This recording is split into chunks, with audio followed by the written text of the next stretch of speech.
Mis hermanos, que el Señor les bendiga. Qué bueno que pueda nuevamente conectarse para que podamos recibir esta bendición. Verdaderamente es importantísimo que podamos continuar con esta relación, digamos, vía remota, pero que lo más importante es que nuestro corazón esté dispuesto, ¿verdad? Que nuestro corazón esté atento y que no nos desconectemos, porque tal vez algunos han tomado este tiempo como feriado, ¿verdad?, para la iglesia, pero realmente debería ser todo lo contrario. Creo que este tiempo lo que hace es alertarnos precisamente para que nos preparemos. Es la última. Eso es como yo me recuerdo que en alguna oportunidad de mi vida, ¿verdad?, fui al teatro. Y ahí tienen cierta costumbre, no sé si en todos es así, ¿verdad? Pero por lo menos cuando yo fui, así era, ¿verdad? Que decían, es la llamada número tal, ¿verdad? Y de repente decían, ya es la última llamada. Y entonces ya uno tenía que ir para adentro, o los que faltaban que entraran, ¿verdad? Pues de alguna manera podemos decir que esta es una de las últimas llamadas que el Señor hace. Creo que el que está desperdiciando este tiempo, pues está haciendo eso, lamentablemente. Está desperdiciando la oportunidad que Dios nos está dando para que nos preparemos y que estemos listos para su venida. Esto es tan importante que Él ha puesto a nuestra disposición todos los elementos para que nosotros seamos bendecidos y que no tengamos ninguna excusa, porque realmente imagínense qué excusa podríamos darle al Señor de no buscarle, de no entregarnos a Él. Por eso hemos estado hablando de este tema. El domingo comenzamos a conversar acerca de esto que a mí me dejó impresionado. Bueno, realmente todo lo de la Biblia a mí me deja impresionado, porque alguien dirá, hermano, pero si usted siempre dice que lo impresionó lo que leyó. Pues sí, realmente cuando yo leo en la palabra, no miro la palabra, cada vez que la leo y la oigo también me quedo impresionado de lo que Dios hace.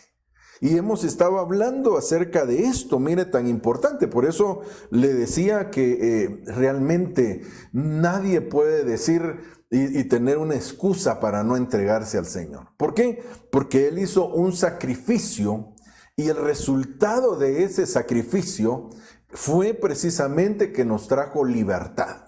Por eso la Biblia lo dice, ¿verdad?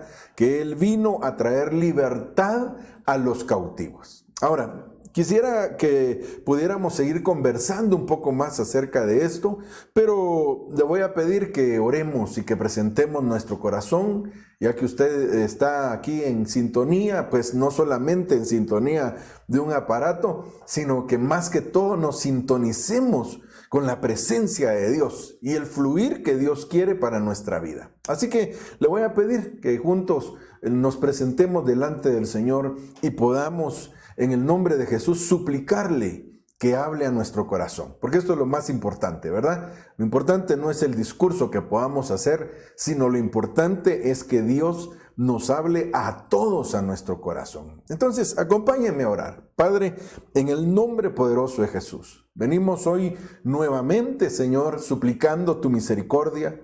Te pedimos que extiendas tu mano poderosa sobre nuestra vida.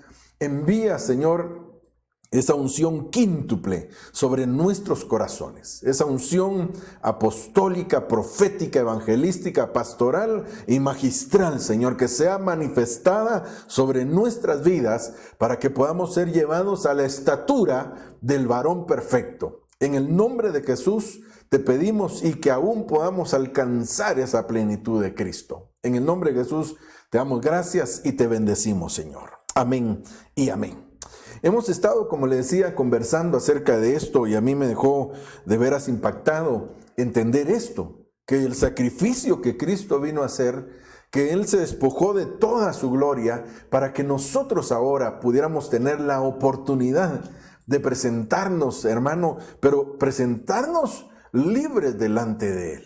Y entonces leíamos este pasaje de Hebreos capítulo 2, bueno, lo leímos desde el versículo 14 y el versículo 15.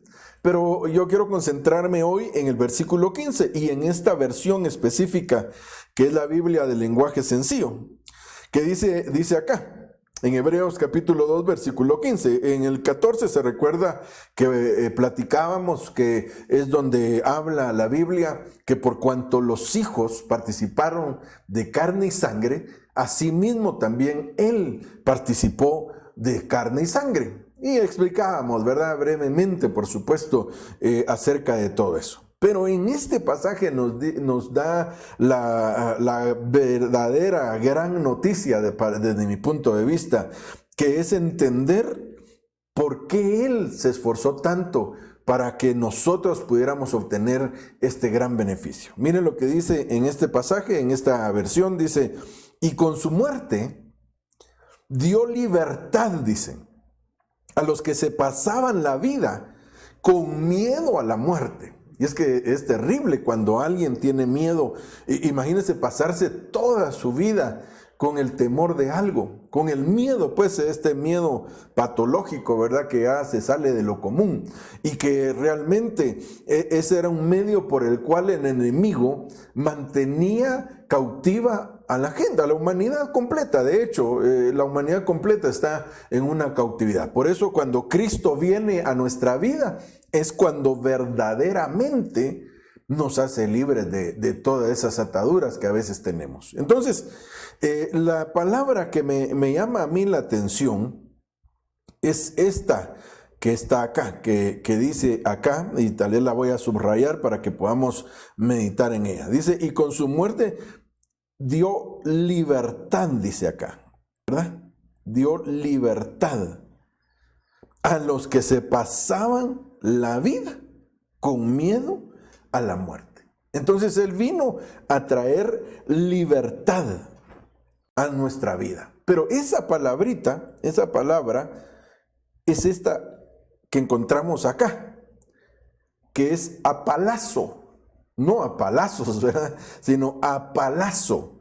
Y lo que a mí me impactó realmente de esa palabra que se puede traducir como bien lo decíamos, se puede traducir como libertad, se puede traducir como arreglar también. O sea, en otras palabras, en ese pasaje dice, ¿verdad? O podríamos interpretarlos, que dice que Él vino a traer un arreglo para nuestra vida. Y de hecho así fue.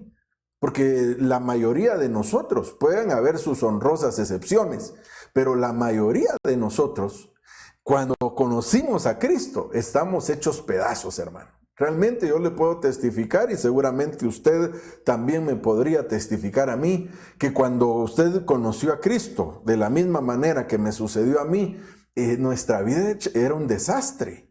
Porque el único que podía arreglarla realmente, y eso es una gran bendición, porque nosotros somos un testimonio viviente. Digamos, yo puedo testificarle que el único que pudo arreglar mi vida y que todavía la está arreglando, porque estamos en medio de este proceso que todos estamos viviendo, pero el único que podía arreglar nuestra vida era Jesucristo verdaderamente. Yo puedo testificarle eso y se lo digo con toda libertad y con toda alegría. Y se lo digo con alegría porque eso puede llevar esperanza a alguien que la necesita. Tal vez su vida en este momento está en medio de problemas, en medio de situaciones complicadas. Tal vez su vida está hecha a pedazos incluso. Tal vez incluso esta situación que nos ha tocado vivir, en lugar de ayudarle, le ha complicado más en términos familiares, ¿verdad? Porque pues sabemos que así como estamos ahora más relacionados, más reunidos, ¿verdad? En medio de las casas, ¿verdad? Sobre todo en cierto horario en adelante. También eso puede causar de alguna manera molestia en el corazón de la gente. Sobre todo si no estaba acostumbrado, hermano, a estar mucho en su casa. Hay algunos que se desesperan, están como leones enjaulados, ¿verdad? Y quieren salir y tal vez se mantienen malhumorados.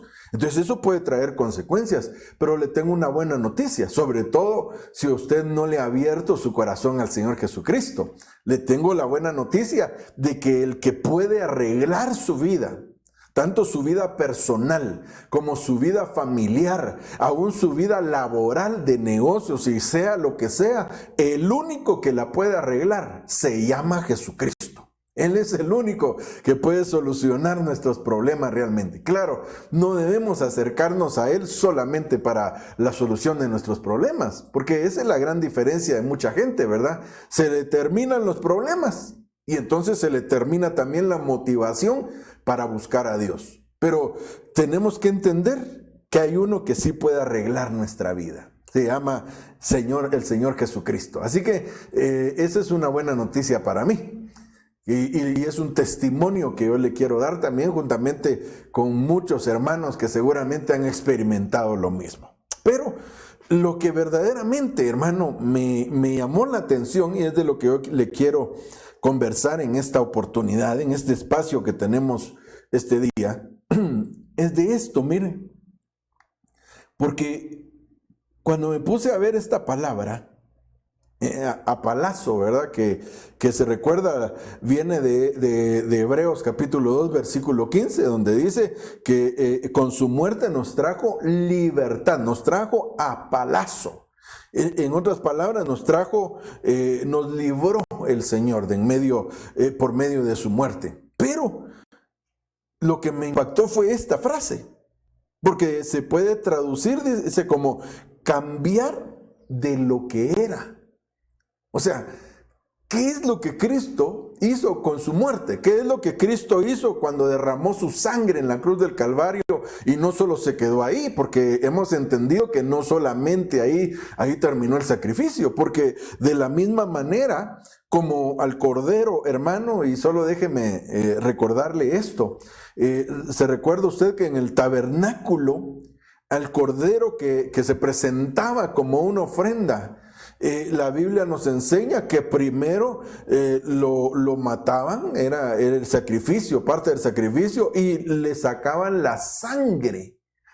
Y luego lo colocaban en el altar que conocemos como el altar de bronce, y en el altar de bronce ese cordero era inmolado, pero era consumido. Porque ahí el altar de bronce, permítame y perdone, y que me perdone el Señor también por el ejemplo, ¿verdad? Pero es para que podamos entenderlo con fines didácticos solamente. Era como ver una gran parrilla. Y entonces ahí colocaban al cordero. Y entonces el fuego consumía por eso era que era un holocausto precisamente, porque ahí se consumía toda la grosura. Y por eso es, hermano, por eso es que Job, allá en el libro precisamente que lleva su nombre, ese hombre dijo unas palabras, hermano, tremendas. Mire, Job en pocas palabras dijo unas profundidades que de veras uno se queda asombrado con eso. Pero una de las cosas que dijo Job fue: yo sé, dijo, que mi Redentor vive, dijo. Y hay una versión, y cuando usted mira la palabra que se utiliza ahí, se puede traducir como, y que de las cenizas se levantará. Porque la mayoría de versiones no dice de las cenizas, la mayoría de las versiones dice del polvo se levantará. Pero la palabra que se utiliza ahí, donde él dice, y del polvo se levantará, la palabra que se utiliza ahí se puede traducir como cenizas también. Entonces, en Job, cuando él menciona eso, y si gusta lo buscamos, ¿verdad? Porque todo esto va íntimamente ligado con esto que le quiero hablar, ¿verdad? Y para mí es algo maravilloso poderlo entender. Acompáñenme, si gusta, a Job capítulo 19. Y entonces vamos a ver cómo es, hermano, que el Señor en su gran misericordia hizo ese sacrificio tan hermoso, ¿verdad? Porque el sacrificio de Cristo realmente es un misterio. El sacrificio de Cristo no es solamente eso que en abril, ¿verdad? Digamos, el mes pasado nos sacaban ahí en una película y se miraba, ¿verdad? Y hasta la persona que estaba ahí, un muchachón así rubio, que era el que aparecía ahí. Pero realmente el sacrificio de Cristo fue algo terrible. No solo en su carne, porque en su carne él padeció, hermano, de una manera tremenda, ¿verdad? Que realmente es terrible todo lo que él pudo soportar. Y que cuando llegó el momento entregó su espíritu, dice la Biblia. Pero ¿a dónde quiero ir con esto? pues quiero ir volviendo a lo del sacrificio, que el Cordero, que es Cristo, el Cordero de Dios, por eso Juan así lo señala, y le dice, he ahí el Cordero de Dios, que quita el pecado del mundo. Es la respuesta que hacía miles de años Abraham había enviado cuando Isaac le dice, mira, aquí está la leña, aquí está el fuego, pero ¿y dónde está el cordero? Esa es la pregunta. ¿Dónde está el cordero? Y entonces Abraham le responde a Isaac, el Señor se proveerá para sí. Y entonces dice ahí que lo que encontraron atado o sujetado, enredado en unos matorrales fue un carnero. Hay una gran diferencia entre cordero y carnero. Porque Isaac la pregunta que hizo fue, ¿y dónde está el cordero? Y Abraham lo que encontró fue un carnero. ¿Por qué? Porque esa respuesta se la iba a dar a Juan el Bautista miles de años después. Cuando él mira, hermano, que va acercándose un personaje, y cuando él lo ve de lejos, hermano, su espíritu se conmueve y lo señala y le dice, he ahí el Cordero de Dios que quita el pecado del mundo. A mí eso, hermano, cada vez que recuerdo este pasaje me llena mi corazón de alegría. ¿Por qué? Porque él es el Cordero de Dios, el único Cordero que podía quitar el pecado del mundo. Ese Cordero se llama Jesucristo. Y por eso es que Job, hermano, también inspirado por el Espíritu de Cristo, porque la Biblia dice que los antiguos profetas profetizaban por el Espíritu de Cristo. Eso es lo que dice la Biblia. Así que el Espíritu de Cristo se ha movido en medio de así como el Espíritu Santo, se ha movido en medio de la tierra desde la creación del mundo y aún antes. Pero volvamos acá. Mire Job capítulo 19, versículo 25. Yo sé que mi Redentor vive, dice Job, y al final se levantará sobre el polvo. Así lo dice, pero realmente cuando investigamos un poquito más, incluso voy a ver si encuentro la palabra, perdone, si no vamos a tratar de encontrarla por ahí. Vamos a ver si es esta, la 6083. Que lo que da, como se puede traducir también, o sea, una de las formas de traducir esta palabra es de las cenizas, o ceniza, así se puede traducir. Entonces, Job realmente estaba cumpliendo, aquí me apareció, no, me apareció otra palabra acá, pero el Job lo que estaba haciendo era profetizar el sacrificio de Cristo. Y estaba profetizando que aún de las cenizas. ¿Por qué de las cenizas? Porque así como el cordero allá, hermano, en el principio, el cordero era inmolado, era presentado como un holocausto. De la misma manera, hermano amado, aquí está, mire, tal vez lo puede ver usted ahí. Esta es la palabra 6080, que se puede traducir como polvo, desmenuzado o gris, dice. De aquí se puede interpretar como lodo, como tierra, como barro, como ceniza, como escombro, como mezcla, como polvo o como tierra. Por eso es que algunas versiones lo traducen como polvo, otras como tierra, pero lo que a mí me llama la atención es que también se podría traducir como ceniza. O sea que Job lo que estaba diciendo es, yo sé que mi Redentor vive y que aún de la ceniza se levantará. Entonces lo que estaba diciendo, estaba profetizando, hermano, estaba viendo el sacrificio que Cristo vino a hacer y a cumplir el sacrificio total que hizo, no solo en la cruz del Calvario, porque en la cruz del Calvario no lo llevaron a las cenizas, porque el sacrificio completo era sustituirnos, suplantarnos a nosotros en todo lo que a nosotros nos correspondía pasar. Y a nosotros no nos correspondía solamente la muerte de este cuerpo, sino a nosotros nos correspondía la muerte segunda. Y si vemos cuál es la muerte segunda, que la habla, me parece que en Apocalipsis es donde dice, y esta es la muerte segunda.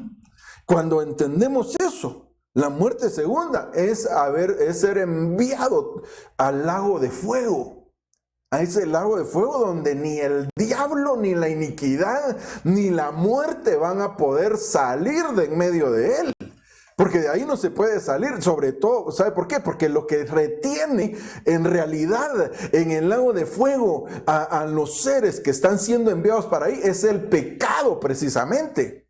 Por eso es que Cristo vino y después de haber estado en la cruz del Calvario, dice la Biblia que descendió a las partes más profundas de la tierra. Entonces, quiere decir que descendió al lago de fuego.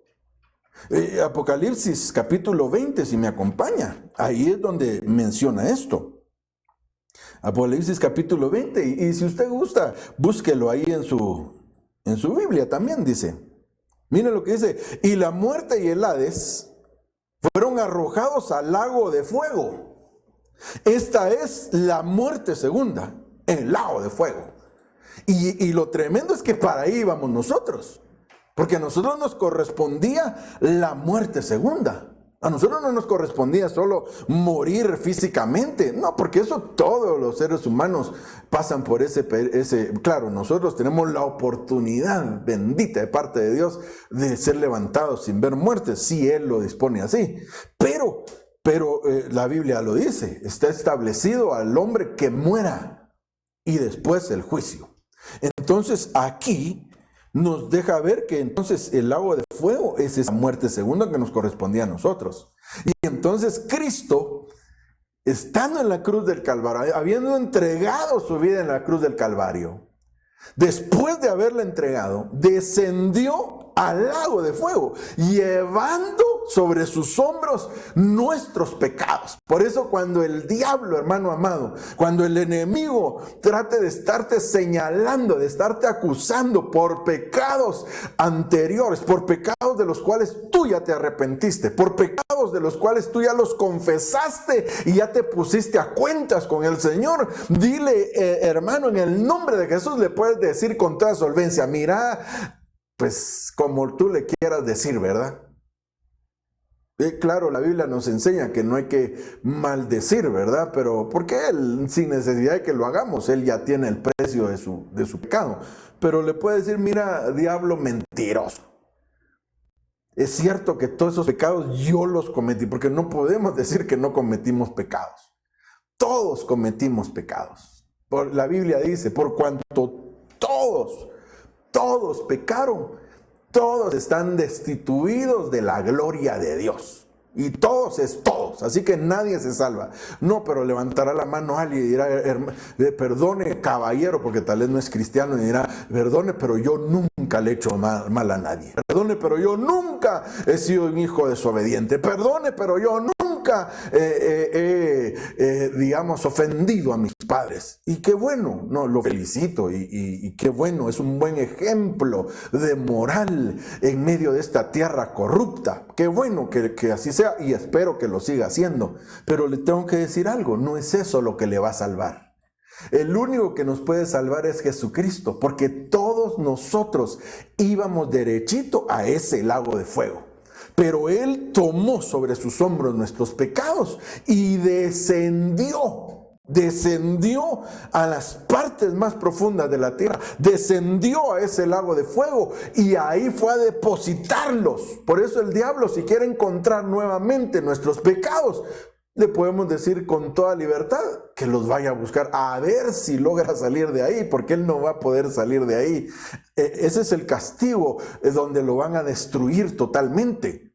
Después de que pase la gran tribulación, el milenio y haya esa última rebelión contra el Señor, ese enemigo que tanto ha fastidiado a la humanidad, ese es su destino. Y Él lo sabe, por eso el propósito que Él tiene es precisamente llevarse consigo a la mayoría de personas que pueda. Por eso no permitas que el enemigo te conduzca hacia esa destrucción.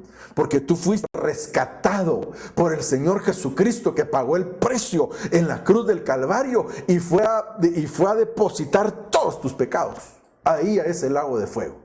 Todo, así que cuando tú te presentas delante del Señor, tus pecados son remitidos hacia ese lugar. Por eso esa es la gran bendición, claro, el que se arrepiente. Porque así dice la Biblia, ¿verdad? El que se arrepiente y se aparta, ese. Bueno, literalmente dice, el que confiesa su pecado y se aparta, pero entendemos que si está confesándolo, hay un arrepentimiento realmente. Pero si te arrepentiste, si confesaste tu pecado y te apartaste de él, entonces debes de saber que tú eres uno de los que ha alcanzado misericordia de parte de Dios. La misericordia de Dios es extendida sobre tu vida. Y el diablo, aunque te quiera acusar, tienes que limpiarte toda acusación, porque él fue el que pagó el precio.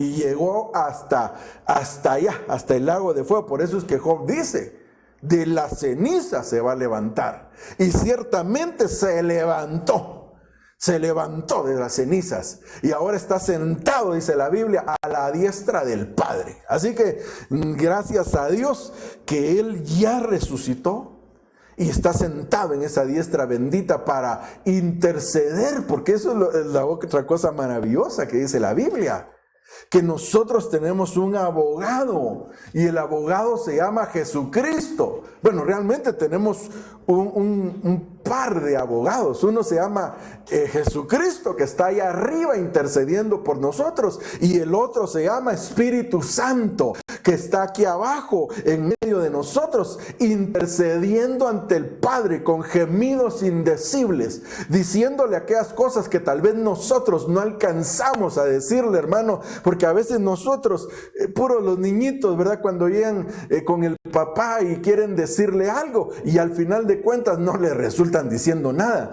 Pero el Espíritu Santo agarra nuestras palabras que tal vez no son las más adecuadas y las comienza a trasladar al Padre para llevar ese mensaje intercesor, para que nos limpie de todo pecado, hermano amado. Así que mira qué gran bendición. Este día es un día de buenas noticias para nosotros. La Biblia dice que sus misericordias son nuevas cada mañana.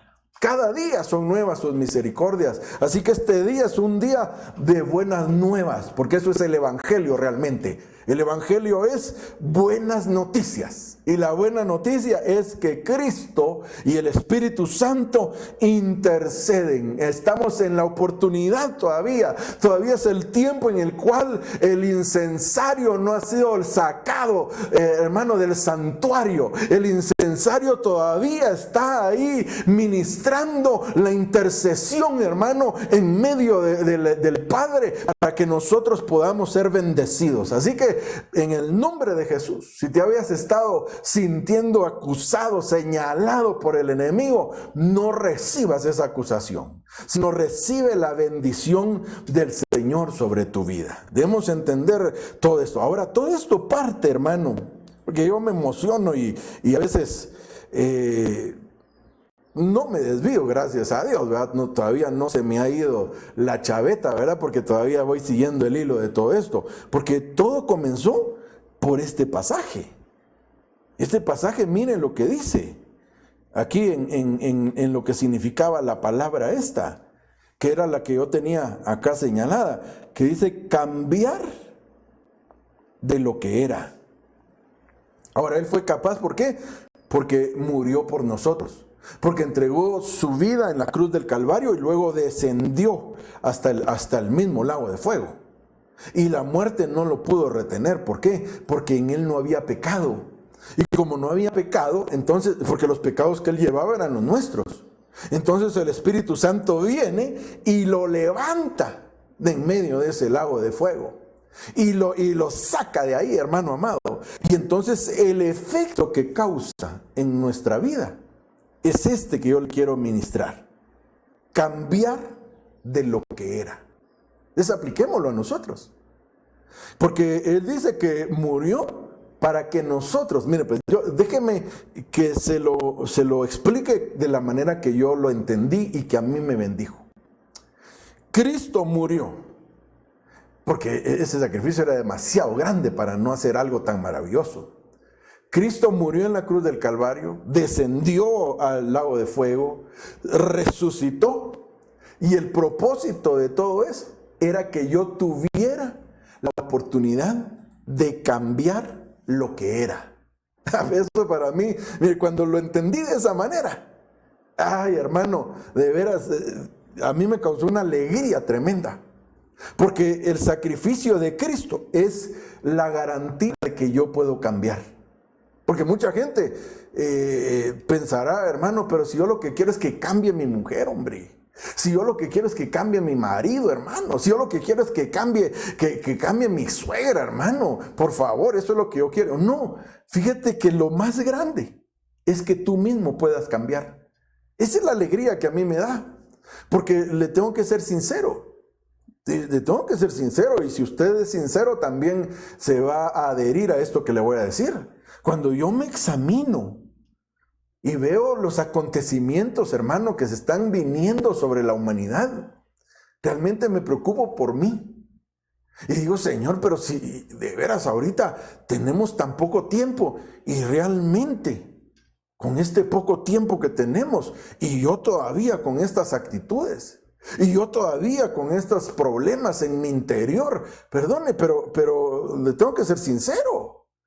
Y claro, si usted me puede decir, ay hermano, es que usted pobrecito, porque usted todavía tiene áreas que vencer, hermano. En cambio, yo que soy tan espiritual, hermano, viera que yo ya todo eso ya lo dejé atrás. Yo ya hace años que le dije al Señor, he corrido la carrera, he peleado la batalla. Bueno, perdóneme, hermano Pablo, pero yo no puedo decir eso todavía. Yo todavía no puedo decir eso. Yo le tengo que reconocer que todavía estoy batallando contra mí mismo. Pero ahora este pasaje me da una esperanza. La esperanza es que Jesucristo vino a morir para que yo pudiera cambiar. Cambiar de lo que antes era. Así lo interpreté yo, perdone. Yo no sé si usted lo mira de esa manera, pero yo así lo veo y me bendice cuán grandemente esto, hermano. Porque entonces quiere decir que sí hay oportunidad de cambiar. Porque hay cosas en nuestra vida, hay cosas en nuestro corazón que a veces nosotros creemos que no podemos cambiar. Hay cosas que llevamos tanto tiempo haciendo o pensando que tal vez pensamos que ya no hay oportunidad para cambiar. Pero este día el Señor viene a hablar a nuestro corazón. El Señor viene a hablar a lo más profundo de nuestro ser y nos viene a decir, sí hay oportunidad de un cambio para tu vida. ¿Por qué? Porque la garantía de que hay una oportunidad de cambio es que yo morí en la cruz del Calvario y descendí al mismo lago de fuego, y no me quedé ahí, sino me levanté, resucité, porque Cristo resucitó hace 2000 años. Y esa es la garantía que yo tengo de que sí hay una oportunidad para que pueda haber un cambio en mi vida. Así que hoy vengo en el nombre de Jesús, hermano amado y amigo. Si hay alguien que nos sintoniza y que no ha conocido a Cristo, sí hay una oportunidad de cambio para nuestra vida. Sí hay una oportunidad para que nosotros seamos transformados en medio de esta tierra. Sí hay una oportunidad para que ya no sigamos siendo los mismos que antes éramos. Eso, yo me quiero aferrar a esa palabra, quiero tomarla para mí, pero quiero ministrarla también a su corazón. Hay oportunidad para que cambies. Tú que te conoces a ti mismo, hermano amado, tú que sabes qué hay en tu corazón, pues examínalo y hoy puedes ir delante de Dios y decirle, Señor, yo creo en tu sacrificio. Yo creo que tu sacrificio no fue en balde.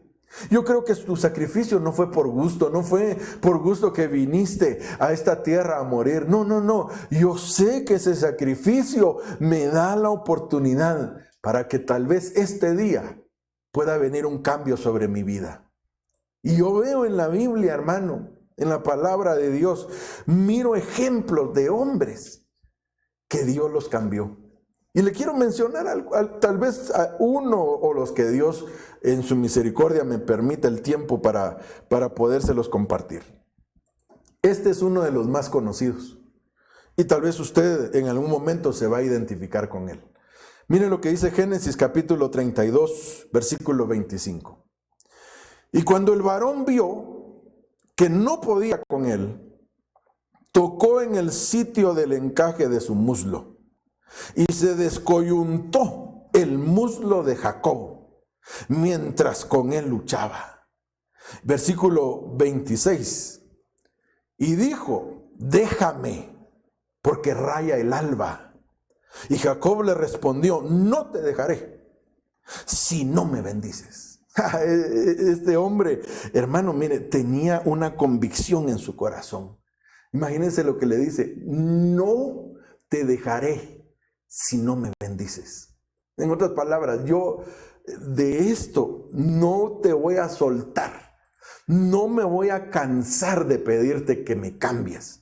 No me voy a cansar de pedirte que hagas algo en mi corazón. Este día tú tienes que ir delante del Señor y decirle: Señor, yo no te quiero soltar. Yo no quiero que tú te vayas sin que hayas hecho un cambio en mi vida. ¿Por qué? Porque allá Hebreos capítulo 2, versículo 15 me dice que Él murió para que yo pudiera cambiar. Eso es lo que me dice esa palabra. Entonces, si miramos acá, la respuesta de este hombre es: ¿cuál es tu nombre? Eso es lo que le pregunta. ¿Cuál es tu nombre? Y la respuesta que le dan es: mi nombre es Jacob. Ahora, seguramente usted como yo, cuando leemos este pasaje, y sobre todo los que hemos leído un poquito la Biblia, entendemos que lo que Dios estaba cambiando en ese hombre era la actitud de él. Porque miren lo que le dice después, versículo 28. Y el varón le dijo: no se dirá más tu nombre Jacob, sino Israel, porque has luchado con Dios y con los hombres y has vencido. Entonces, este es uno de los hombres, porque en la Biblia encontramos varios hombres a los cuales el Señor les cambió su nombre. Yo siempre he creído, y se lo he compartido a los hermanos que pues me dan el privilegio de pastorearlos, les he compartido eso. Definitivamente, el nombre puede llegar a ministrar a alguien. Por eso nosotros tenemos que tener mucho cuidado. Si usted, por ejemplo, está esperando un bebé, tenga mucho cuidado. ¿Qué nombre le va a poner a su hijo o a su hijita? Tenga mucho cuidado. No queremos llegar a ser místicos, ¿verdad? Porque pues no es ese nuestro propósito. Pero sí tenemos que saber, hermano, que hay nombres que ministran de una manera negativa. Hay nombres que incluso que le pusieron a las personas inspirados en un ídolo. Y que como el ídolo le nombraban de tal manera, ese fue el nombre que le pusieron a la persona, en honor, prácticamente entregándosela a un ídolo, a algo terrible. Y hay otros que se los pusieron en la Biblia, solo medio leyeron en la Biblia y vieron un nombre y le pusieron este nombre, y sin darse cuenta de quién era ese personaje. Porque a veces la gente lo hace por ignorancia. Por ejemplo, alguien, yo le aseguro que por lo menos aquí en nuestro país, yo no conozco a nadie que se llame Judas. ¿Por qué no le ponen Judas? Si lo que significa Judas es alabanza, digámoslo así, es la traducción griega de Judá. Y significa alabanza, pero usted no mira que alguien le ponga: mira, Judas te voy a poner porque tenés cara de traidor, ¿verdad? Porque eso es lo que lo relacionamos nosotros. Entonces, porque no queremos tener esa relación. Pero sin embargo, a veces sí le ponen cierto nombre a un niño, a un muchachito que por ignorancia le dicen, podríamos mencionar nombres, tal vez solo le voy a mencionar uno. Por ejemplo, imagínense, le ponen Nimrod. Que sí hay gente que se llama con ese nombre. Ahora, cuando miramos la historia de Nimrod, dice era poderoso cazador, pero cuando vemos diferentes versiones, dice en contra de Dios. Y Nimrod fue uno de la línea contraria a la línea que llevaba el Señor. Fue el primero, fue el fundador de Babel, de Babilonia, hermano, de varias ciudades que estaban ahí alrededor. Fue de los primeros que hizo todo eso. Entonces vemos que es un personaje negativo. Ahora, alguien dirá, hermano, híjoles, y tal vez yo me llamo así, hermano, y entonces que voy corriendo al RENAP a quitarme ese nombre. No. Lo que tiene que hacer es simplemente recibir la administración de parte del Señor. Porque este hombre seguía siendo Jacob. Pero por eso le dice, ya no se dirá tu nombre. O sea, ya no te dirán engañador. Ya no será tu característica. Porque Jacob, una de las formas de traducirlo es engañador. Ya no será tu característica ser engañador, sino ahora vas a ser Israel, que algunos lo interpretan como príncipe de Dios, ¿verdad? Así lo interpretan algunos, ¿verdad? Pero esta es una palabra compuesta que viene de Ish, que significa hombre, ¿verdad? Pero lo traducen o lo interpretan como príncipe del Señor, ¿verdad? Entonces, el asunto es que le cambiaron el nombre. En otras palabras, lo que le estaba cambiando el Señor era la administración que él tenía sobre su cabeza, que lo guiaba a ser un engañador. Porque si alguien era engañador, era Jacob. Engañó varias veces, hermano, pero una de las más terribles, se recuerda, ahorita lo quiero que lo enfoquemos desde un punto de vista, pues, humano. Sabemos que en todo eso hay una figura, y, o sea, no se preocupen, yo entiendo todo eso de la figura, pero realmente era un engañador. Engañó a su papá, se disfrazó de su hermano, hizo un montón de cosas. Hermano, mire lo que hacía con conseguir su bienestar. Le vende un plato de comida a su propio hermano. Eso es como que ahorita en medio de esta pandemia, en esta situación, llegue su hermano natural, ¿verdad? Un hermano llegue ahí a su casa y le diga, mira, no tenés algo de comer porque me está yendo mal, no me quedé sin trabajo, tengo problemas, tenés algo para comer, y usted le diga, mira, sí te lo doy, pero me das tal cosa a cambio. Perdone, pero creo que todos lo miraríamos mal. Pues así lo hizo Jacob. Como le digo, ahorita estoy hablando en términos humanos, ¿verdad? Porque eso fue lo que hizo Jacob. Cuando su hermano tenía hambre, él vio la oportunidad para tomarle la primogenitura y se la cambió. Claro, el otro también menospreció lo que era de Dios, pero ahorita no estamos hablando de Esaú, estamos hablando de Jacob. ¿Y cómo fue que Dios lo cambió? Porque Dios transformó a este hombre. Lo cambió de engañador a un príncipe de Dios. Así que hay esperanza para nuestra vida. Dios puede cambiarnos. Por eso es que dice, miren acá, miren este pasaje de Isaías, acompáñenme. Isaías capítulo 43, miren lo que dice. Mas ahora, así dice el Señor, tu creador, oh Jacob, y el que te formó, oh Israel. Y usted se da cuenta, usa dos términos totalmente distintos. Cuando está hablando de Jacob, dice tu creador. Y cuando está hablando de Israel, le dice el que te formó. Porque son cosas distintas.